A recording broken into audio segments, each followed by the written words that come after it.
You're watching DIYNate. If you enjoy this video, please consider subscribing. Don't forget to tell me about your project in the comments. All right, folks, I am in my 2013 Chevy Suburban, and at some point you may realize that your change oil light may come on right here where my mileage is.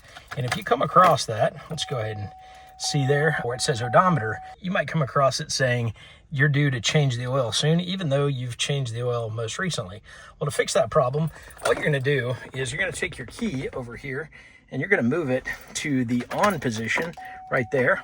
You're going to take your gas pedal and you're going to pump on it 3 separate times. 1, 2, 3, and that will clear your message and it should go away. Then at that point, you can crank your engine and you'll see that error message go away. Now, you can clear that message right there by hitting the checkbox, but that's just going to remove it temporarily, and the next time you start it up, you'll see it. So you've got to push the gas pedal down 3 times when you're in the on position without fully cranking it, and then you'll be able to clear that message. So hopefully that helps you out.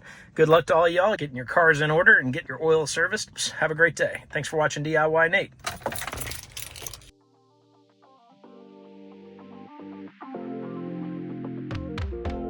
If you enjoyed this video, here are a couple more YouTube things you might like. Thanks again for watching.